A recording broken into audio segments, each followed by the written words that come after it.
반갑습니다. 송주준입니다. 영상을 시작하기 전에 제가 질문 한 가지 해보고 싶습니다. 현재 대한민국의 총리가 누군지 아십니까? 영상을 보시는 분들이 답변하실 수 있을 것 같습니다. 정세균 총리지. 금방 답하실 것 같은데요. 제가 이제 이 질문을 드리는 이유가 무엇이냐면은 원래 총리라고 하는 존재는 존재감이 잘 드러나서는 안 됩니다. 총리의 역할이 뭐겠습니까? 자신을 막 드러내고 자기를 갖다가 앞세우는 것이 아니라 뒤에서 보이지 않는 곳에서 대통령을 보필하는 것. 그게 총리의 기본적인 역할인 거 아니겠습니까? 적어도 대한민국에서는 그렇죠. 그런데 어떻게 된 것인지 문재인 정권에 들어서는 총리의 존재가 너무 부각이 돼요. 이낙연도 마찬가지였던 것이고 정세균도 마찬가지 아닙니까? 그 일각에서는 이런 모습을 보고 정세균 또한 마찬가지로 대권을 준비하고 있다. 이낙연 대 이재명 둘 사이에 정세균도 지금 들어가려고 하는 거 아니냐, 이런 분석이 나오고 있는데요. 이런 상황 속에서 배우 유준상 씨가 정세균과 만나가지고 자신의 소신 발언을 한 것이 다시 한번 화제가 되고 있습니다. 어떤 내용인지 같이 한번 좀 보시죠. 이명박 전 대통령에 대한 대법원 판결이 나오고 정세균이 이렇게 썼습니다. 전직 대통령의 유죄가 대법원에서 확정됐습니다. 2007년 법 집행이 공정했다면 생기지 않았을 사건입니다.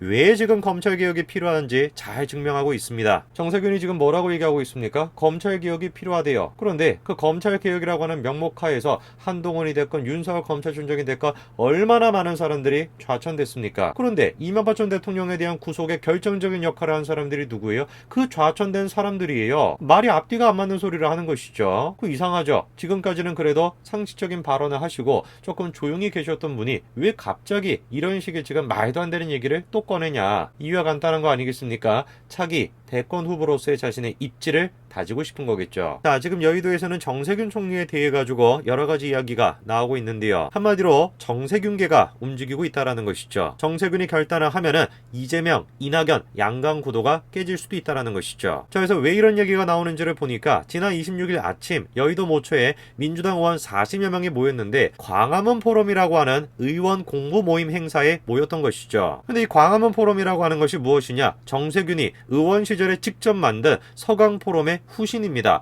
이들이 움직이니까 당장 정세균이 대선 준비에 들어간 거 아니냐, 이런 얘기가 나오는 것이죠. 아직까지는 그 세력 자체가 작은 것 같습니다. 40여 명 정도가 모였다라고 하니까 이낙연계에 비해 가지고 한참 지금 부족한 숫자죠. 질문이 드는 것은 이겁니다. 왜 하필 정세균이 지금 시점에 움직이냐? 그게 이제 우리의 관심 포인트죠. 현재는 지금 여당 내부에서 대권 후보는 양강 구조로 가고 있습니다. 이낙연 대 이재명이죠. 근데 흥미로운 것이 무엇이냐면 이재명과 이낙연 두 사람에 대한 지지율이 변화가 별로 없다라는 것이에요. 계속해가지고 20%대에 머물고 있죠. 그런데 여기서 조금 주목해야 되는 것이 바로 윤석열입니다. 윤석열 같은 경우는 지지율이 계속해가지고 높아져가지고 15%대까지 올라와 있습니다. 야당 쪽에서는 계속해가지고 존재감을 지금 높여주고 있는데 윤석열 검찰총장이라고 한다면 사실상 야당이라고 보는 게 맞겠죠. 야당에서는 계속해가지고 자신의 몸집을 키우고 있는데 여당 쪽에서는 어떻게 된 것인지 이재명, 이낙연 두 사람이 20%대로 그냥 고정이 되어 있는 것입니다. 그러다 보니까 욕심이 좀 생기죠. 야, 이거 뭐냐? 나도 조금 해보면 되지 않을까? 욕심이 생깁니다. 정세균도 마찬가지로 욕심이 지금 생긴 것이죠. 자, 우선 대표적으로 정세균계의 좌장격이다 라고 여겨지는 김영주 의원이 이렇게 얘기합니다. 정 총리가 경험이 풍부하고 사실 정치적으로 갖출 건 많이 갖췄다라고 생각하는데 정부에서 역할을 하는 중이라 총리라는 것이죠. 물론 나올 가능성은 충분히 있지 않겠어요? 이렇게 얘기합니다. 자, 그리고 정세균 총리의 측근이라고 여겨지는 김교웅 의원 또한 다음과 같이 얘기하죠. 정세균이 대선에 나설 것 같냐? 라는 질문에 대해서 지금 대선 얘기는 조심스럽다. 총리직을 잘 수행하는 게 제일 먼저다. 다만 대통령은 시대가 선택하는 거다. 시대 정신이 중요하다. 나설지 아닐지 결정은 총리가 하겠지만 흐름이 잡히면 본인도 생각하지 않겠나. 지금 정세균 총리의 측근들이 다 얘기하는 게 뭐겠습니까? 현재는 지금 총리이기 때문에 총리직의 역할을 잘 하겠지만 어쨌거나 저쨌거나 나올 수는 있다. 그 얘기를 지금 하는 겁니다. 총리로서 역할을 잘 수행하고 이건 원론적인 얘기인 것이고 사실상 출마를 결심하고 있다. 그렇게 보는 게 맞겠죠. 자, 그런데 이런 지적이 나오죠. 정세균 뭔가 조금 임팩트나 카리스마가 없는 거 아닌가? 이런 지적에 대해서 김경이 뭐라고 합니까? 시대가 요구하는 리더십이 유능하고 소통하고 화합하는 쪽으로 가지 않겠나. 정 총리는 겉이 아니라 속에 강한 임팩트가 있는 외유내강형이다. 말로만 사이다 발언을 못할 사람이 어딨냐. 글쎄요. 여러분들은 지금 저 얘기를 듣고 딱 어떤 생각이 드십니까? 사이다 발언 못하는 사람이 어딨냐. 저 말 누구한테 하는 말이겠습니까? 대놓고 지금 이재명 지사 지사를 저격하고 있다. 저는 그렇게 생각이 듭니다. 자, 저런 식의 지금 얘기가 나오니까 이재명 지사 측에서도 가만히 있으면 안 되겠죠. 이재명, 이낙연 측에서도 다음과 같이 응수하고 있습니다. 정 총리는 당내에서는 그의 존재감을 인정해주는 측면이 있지만 대외적으로 국민이 보기에는 별로 인정받지 못하고 있다. 그게 정세균의 한계다. 나온다라고 할지라도 찻잔 속에 태풍에 그칠 것이다. 그 이재명 지사 측에서는 지금 뭐라고 응수를 하고 있는 것입니까? 존재감이 없다 이거의 존재감이. 사이다 발언 못하는 사람이 어디 있다. 그런 얘기 하기 전에 자신의 존재감부터 키우라는 것이죠. 흥미로운 것은 당 내에서도 중진들 사이에서도 이런 이야기가 나온다라는 것입니다. 중진 의원도 지금 뭐라고 얘기합니까? 안정감을 주는 이미지인지는 모르겠지만 앞서간다라는 느낌을 주지 못한다라는 것이에요.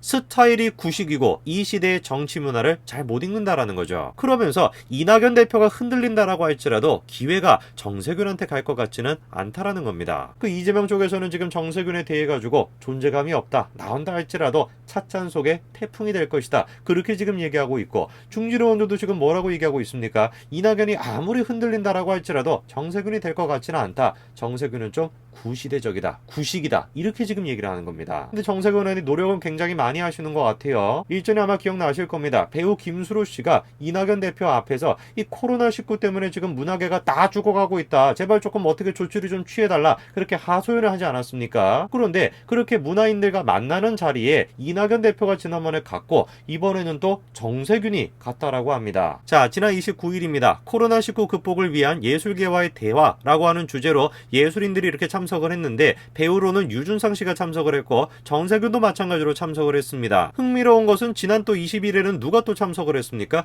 이낙연 대표가 코로나19 위기를 맞아서 공연예술 현장 관계자들과 또 간담회를 가졌었고 그때는 또 김수로 씨가 참석을 했죠. 뭐 우연인지 필연인지 알 수가 없습니다만 구도가 재밌는 건 분명히 사실입니다. 사실 저 자리에서 나왔던 얘기는 이낙연 때 얘기나 정세균 때 나왔던 얘기나 똑같은 얘기입니다. 문재인 정부의 잘못된 정책 때문에 공연계가 지금 다 죽어나가고 있다라는 겁니다. 배우 유준상 씨와 바이올리니스트 임지영 씨가 뭐라고 얘기합니까? 공연장은 한 칸 뛰어앉기를 하게 되면 적자를 볼 수밖에 없다라는 겁니다. 공연업계 생존을 위해 가지고 한 칸 뛰어앉기 지침 완화를 좀 해줄 필요가 있다라는 것이죠. 실제로 지금 보시게 되면 공연계 같은 경우는 좌석 거리두기가 의무적으로 적용되고 있지 않습니까? 좌석 가운데 절반을 못 쓰게 되는 것인데 그렇게 되면 손해가 발생할 수밖에 없다라는 것이요. 왜? 뭐 제작비 공연마다 사정이 좀 다를 수도 있다라고 해도 평균적으로 봤었을 때는 객석 점유율이 70% 이상이 돼야지 수익을 창출할 수 있는데 50%밖에 못 쓰다 보니까 난리가 난 거 아니겠습니까? 저는 김수로 씨가 됐건 유준상 씨가 됐건 이런 말씀을 좀 드리고 싶어요.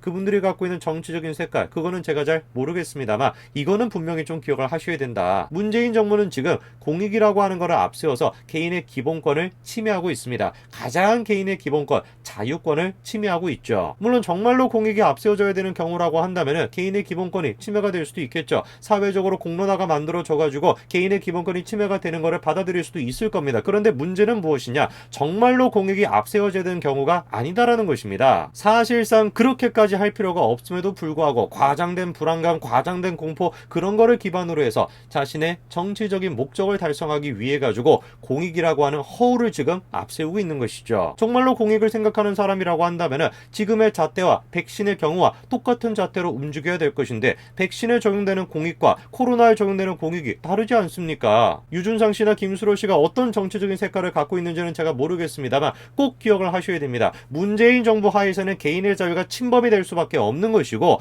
그리고 그런 식의 침범이 된 결과를 지금 공연장에서 그대로 목도하고 계시는 거예요. 지난번에 김수로 씨와 이낙연 대표가 만났을 때도 허지혜 대표가 뭐라고 했습니까? 거리 두기가 맹목적으로 중요한 것인지 효과와 목적이 중요한 것인지 후자라고 한다면 정확하게 이런 환경에서 이렇게 하면 일상생활을 누릴 수 있다라는 것인지 의사소통이 필요한 단계가 아닌가 분명히 그렇게 얘기하지 않았습니까? 그때 그렇게 얘기했지만 지켜졌습니까? 지켜지지 않았습니다. 과학적으로 인과적으로 이것이 필요한 것인지 정말로 이것이 필요한 조치인지 아니면 그냥 단순하게 감정에 휩싸여가지고 불안감, 공포감 그런 걸로 지금 하는 것인지 명백하게 구분해야 된다라고 얘기를 하셨지만 이낙연 대표 듣지 않았습니다. 문재인 정부 듣지 않았습니다. 당연히 정 총리의 경우에 마찬가지도 변화는 없겠죠. 문학에 계시는 많은 분들이 좌성향에 있다라는 것은 익히 알려져 있습니다. 그러나 이 이번 기회를 통해 가지고 문학에 계시는 분들이 명확하게 깨달으셔야 됩니다. 현재 지금 여권에서 나와 있는 이낙연, 이재명, 그리고 정세균 어떤 사람이 됐든지 간에 이 사람 중에 한 사람이라도 대통령이 된다라고 한다면